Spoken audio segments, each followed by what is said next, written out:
Hello, I'm Zoe, and here I like to rummage around in the attics of history, especially fashion history, and see what I can plunder. But today I've decided I'm making a tent. Is it wise? Probably not. Could I be doing something else with my time? Almost definitely. Does that mean I'm going to? No. At the very least, I desire a vaguely medieval device to keep sun/rain off my noggin, because I got quite badly sunburnt at my last reenactment event despite liberal applications of factor 50. So without further ado, I am going to explain what I'm getting up to today, then we can go make a tent. Reenactment can be a cheap hobby, depending how you do it, but more often than not, isn't. Tents are but a wee drop in the ocean of the things that technically I could afford to pay for, but realistically won't. I own tents. I own a lot of tents. I just wouldn't be able to camp with my group in the area where we would actually be reenacting. I'd be segregated to plastic camping, which is fine, happy to do that, but I have a disability, which means that I frequently need to sit down, lie down. Just generally, it would be nice to have somewhere that I can go that's still with my community, but is out of the sun, a little bit quieter. And if I need to take a break, I can go in the tent, I can shut the door, and I can go be private from the general public if I feel a bit overwhelmed, or frankly, just need a kip. I made myself a mock-up of a tent. And I quickly realised why reenactment tents are so expensive. The cost of the fabric meterage alone, without factoring in the labour hours it takes to sew something, quickly adds up to several hundreds of pounds. Now I've done this test and I've worked out the maths, I feel that the prices that they are charging are completely justified. Honestly, they almost seem a bit low. That still does not mean that I currently wish to spend the money. I have some cotton linen canvas, and I have some linen canvas. That's not a problem. In fact, it might allow me to do some cool colour striping, as one of them is a very dark green, which could be fun. I wanted to paint my tent anyway. It's part of the experiment that I will long-term be doing, so I don't really mind if it's different colours, that's grand. What I will be doing this time is probably not making a full tent. I just want to see if the waterproofing method that I would like to use will work. I'm lying my arse off in the intro. We are so making a tent. I have a lot of fabric that cost me a whole £5. We also keep bees, so any waterproofing that I do, I would like it to be primarily wax-based.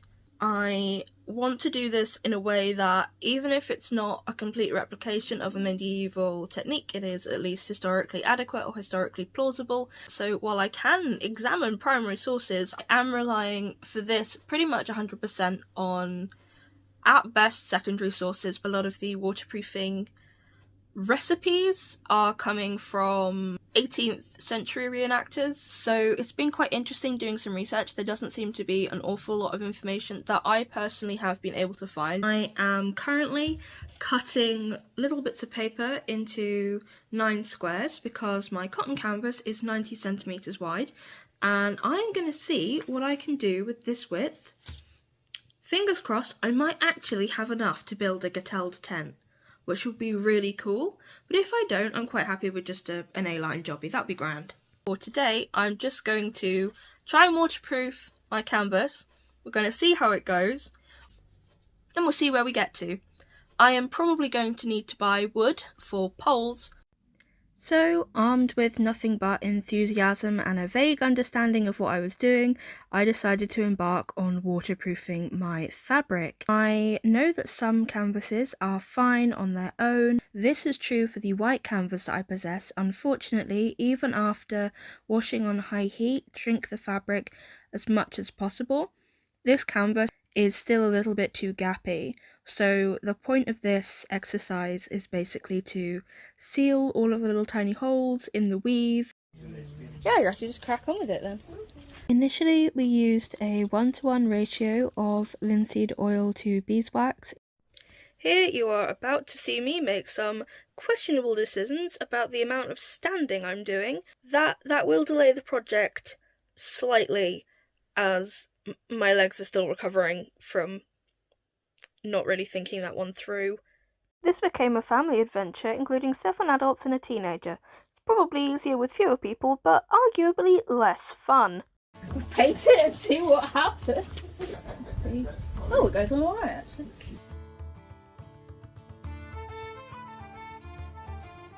I mean, it needs more linseed. Might do. It might just be actually that I need to turn the heat up again.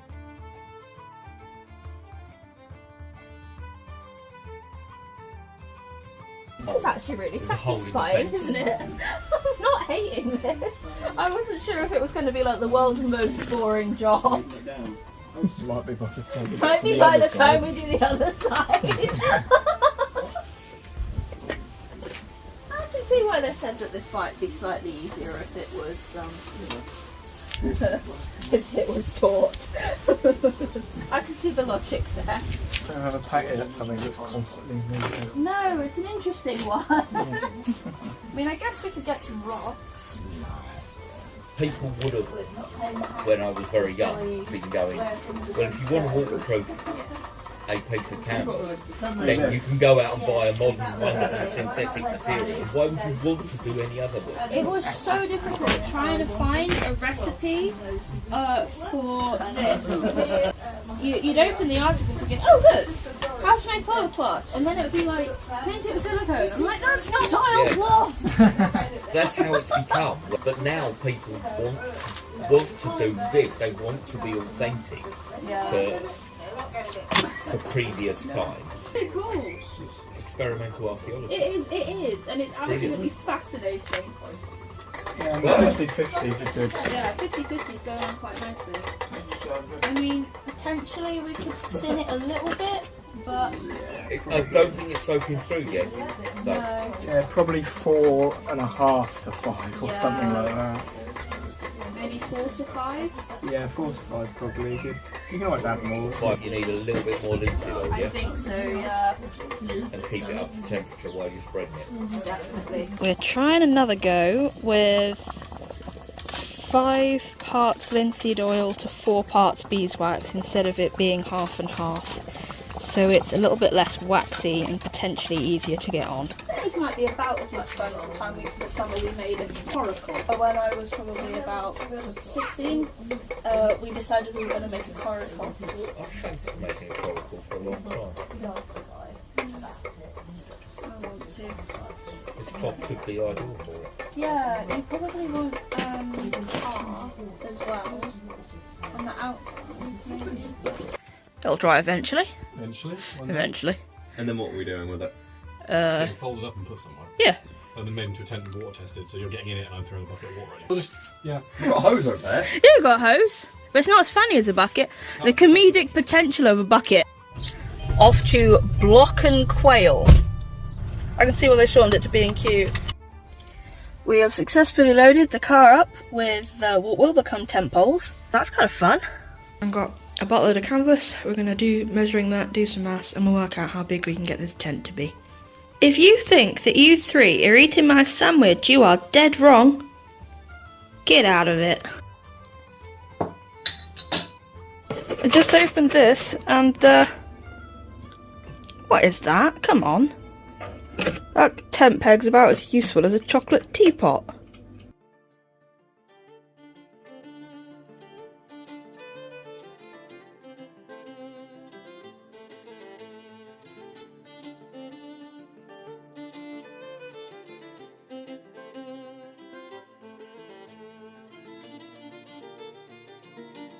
I actually haven't told him I'm building a medieval tent yet.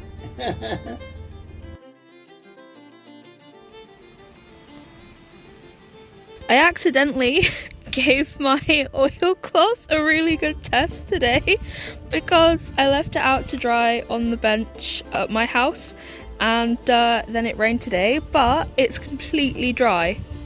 Does it look pretty? No, but it works! I have spent the equivalent of, I think, about nearly 2 working days, like 9 to 5 level working days, just ironing the linen canvas. And that, friends, is why these tents cost so gosh darn much. What I'm doing to get a really straight line is I'm thread marking it.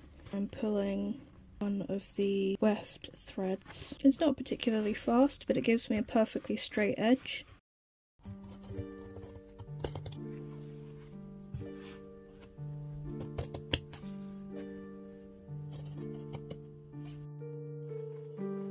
Farewell and adieu to your Spanish ladies. Farewell and adieu to your ladies of Spain. For we've received orders to sail for old England, but we hope in a short time to see you again. We'll rant and we'll roar like true British sailors. We'll rant and we'll roar like true hearts of oak, until we strike soundings in the channel of old England. From Ushan to Ceridig is 35 leagues. I have laid out the apps. I'm just gonna cut there and then use that piece as template to cut all the other bits out, basically. Obviously that bit doesn't line up. That's fine, because it'll all get evened out in the fullness of time. I worked out that I could get the entire tent out of the white canvas if I did 3 segments instead of 4, which I don't know why that didn't occur to me earlier. And at the end of the day, if I find it too small, I can simply buy some more fabric and add another panel in. It's not going to be that hard. So that's sort of the plan. We'll see how we go with this first event, and then I can tweak the tent as needed. Hello, it is now day, I want to say 6 of the build.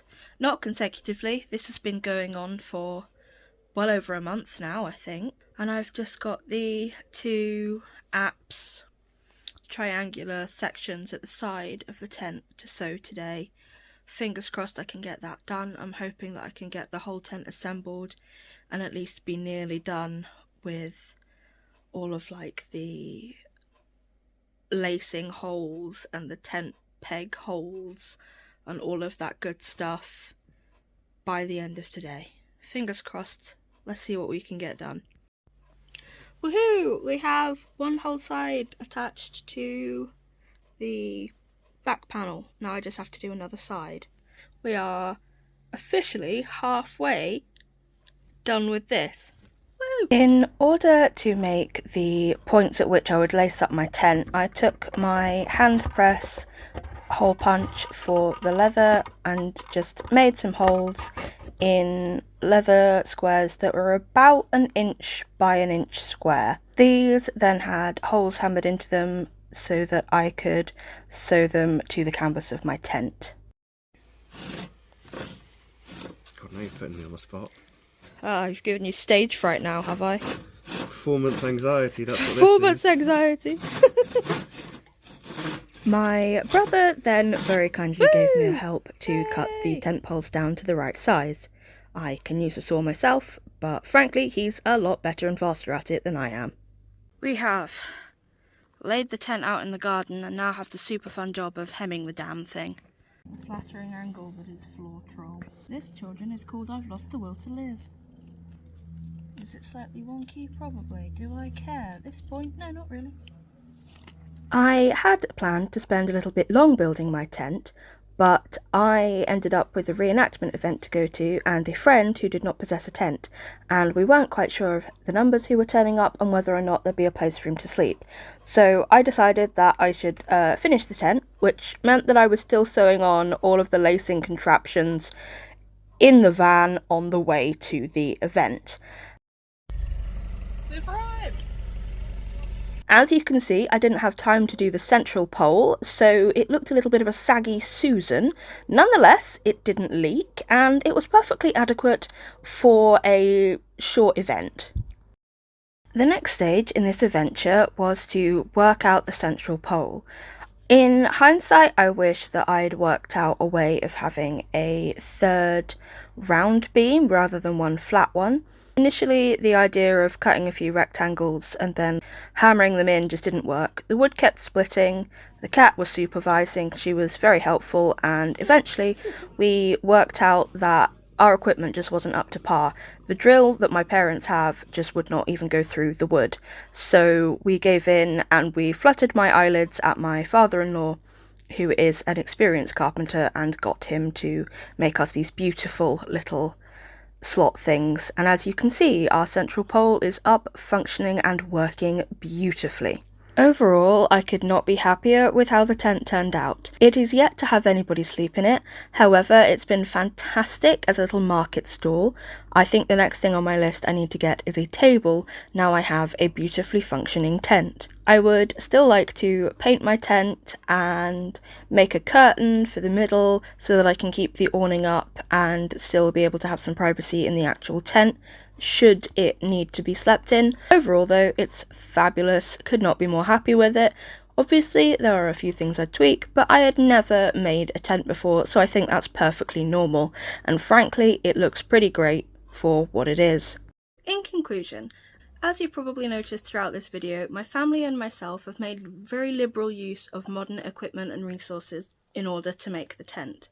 While I would love to have had the time and the energy to hand sew a completely historical accurate 14th century tent, it simply wasn't practical. I hand sewed as many elements of the tent as was practical, especially the leather tent peg loops, the lacing points to close the tent, and the eyelet points that the awning poles slot into. This is because these are the areas that are most likely to be observed by the public during reenactment events. Also, quite frankly, I was sick of wrangling enormous amounts of canvas through the tiny arm of my domestic sewing machine. I ended up using the green oilcloth that we created at the beginning of the video as a ground sheet, which worked perfectly. Once the ground sheet was used a couple of times, I noticed that it's lost some of the rigidity that it had initially after construction, and it's become very flexible. Ultimately, I decided against the waterproofing method for the white canvas that I used. While incredibly effective, as previously noted, it is very time consuming, very heavy, and quite frankly just isn't practical when the canvas, after it had been shrunk on a high enough heat, held out water and the elements perfectly fine without any additional waterproofing.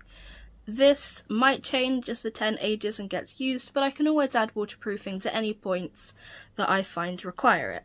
I'm used to modern tents that I have to re-waterproof every season, but I think that this one will be alright.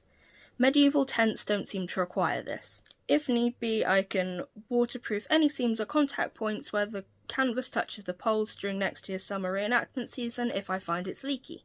The final question is, how much did it cost and did I actually save any money doing it myself? While this project was certainly cheaper than buying a ready-made reenactment tent, which often require you to make and source your own poles in addition to the ready-made canvas body, it was still a reasonably expensive project relative to the usual costs of my historical reconstructions. I did use second-hand and recycled materials where possible, but I still had to buy a lot of things new, especially the wood. Fabric costs were incredibly low, as both are second-hand. The green fabric cost only £5, and the entire bolt of the white cotton linen canvas cost only £7.50. Raw linseed oil came to around £17, the beeswax was free, the tent pegs were £24, and the heavy-duty sewing needles were £4.12. The wood for the poles, plus the hand saw, came to just under £80, the hemp rope and the tensioners for the guy ropes came to just over £30. £53.47 exactly, if you include the fact that I initially ordered the wrong size of rope, and it didn't fit through my wooden sliders. All of the leather parts were left over from previous projects and didn't cost me anything.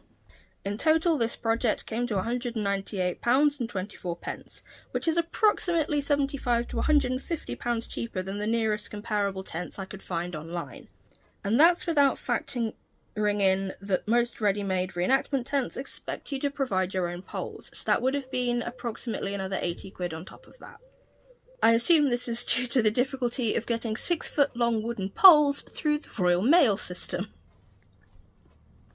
Knowing what I do now, I doubt that I could recreate this project for any cheaper, as the main expense would have been the fabric meterage if bought new.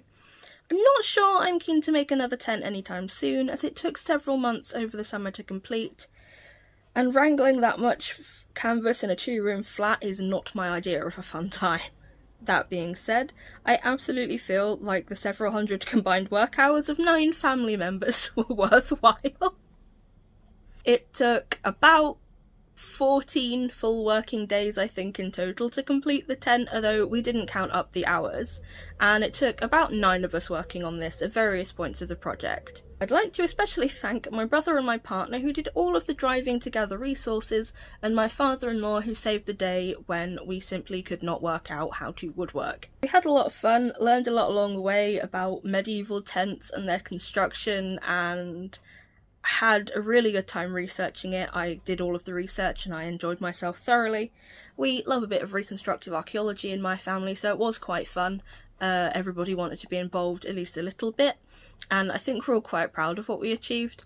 I did the brunt of the sewing and most of the labour and all of the practical side of working measurements out. In the end, I think we had an enjoyable summer project that gave us the perfect excuse to enjoy one another's company and have copious ice cream breaks. I've got to say, this project was completed in a lot less time than I'd intended. I had intended on starting this project and kind of leisurely finishing it over the winter with just the green ground sheet as like an awning for the next few reenactment events we had coming up. But like I said, I had a friend who potentially needed a tent, and in the end it was alright. He ended up sleeping in one of the tents that our group owns collectively. But we weren't sure whether there was going to be enough spaces at this particular festival, as a lot more members than normal turned up. So it was really good to have an area that we knew was available should it be needed, and it was nice to be able to leave my display overnight without having to set up every morning, which saved a lot of energy for myself. I think it looks great. It is reasonably comparable to the professionally made tents that the rest of my group has. A lot of them have lasted, 10, 15, 20 years. I think the oldest tent owned by the group is about 30 years old at this point. So I am expecting that within good levels of upkeep that this tent should last me for at least the next 10 years of my reenactment journey. There are things I would change. I want to add another set of tent peg tensioners slightly higher up on the apse of the tent, so that as the canvas is stretched out slightly, I think it would help it stay taut, but that's something I'm going to worry about next summer, the next time I need to pitch the tent. At the minute, the tent's in hibernation because I'm pretty sure that we've finished all of the overnight events as it's now September, and quite frankly, British weather is not particularly conducive to camping past the middle of September. It was really nice working with a very narrowly woven canvas, as I was able to use more applicable historical methods in terms of patterning, because fabric width just wasn't woven as wide in ye olde medieval times because it was done on a loom operated by a human, and you think you've only got you can only reach so far.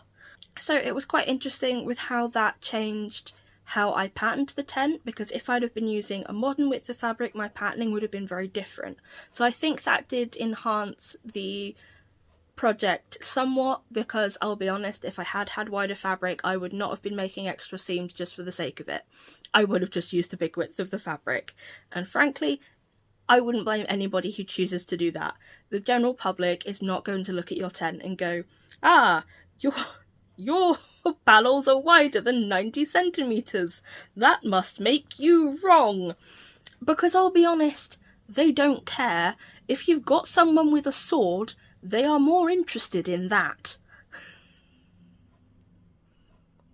And with that, I will see you for another video. Thank you very much for watching.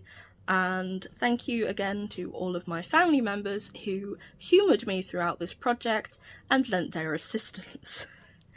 Without them, it would have been pretty much impossible, as I couldn't do a lot of the heavy lifting and some of the woodwork. So it absolutely was a collaborative effort, and it was great fun. I think we enjoyed this so much that we may attempt Coracle 2 Electric Boogaloo at some point next year. We're already talking to people about whether or not we can coppice hazel from their field. So if you want to see the further adventures of us doing things that are more time consuming and less sensible than possibly is wise, but also having a lot of fun while doing it, feel free to follow along and subscribe and keep up to date with us. If you want to see behind the scenes stuff, I do have a blog and a Patreon which I use like a blog, and you can follow for free if you'd like. I'm pretty sure that all of the tiers are the same. It's just if you want to financially contribute to the channel, you can.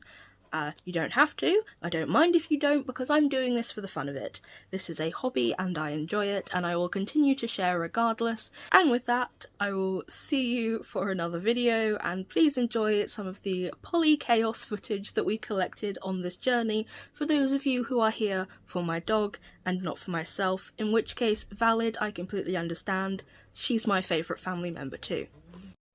Polly? You did. Polly? What do you think you're doing? No. Ah! This is mine, you can't have it. All mine. All mine? Hello? Please don't eat my linseed oil or... Come on, darling. I know it's culinary grade, but it'll give you the squits. It will. It'll go through you like a dose of salts. So put it in the middle. Yeah, probably a good idea. Hello, are you helping? Are you helping? Are you my glamorous hindrance? Are you? Are you my glamorous hindrance?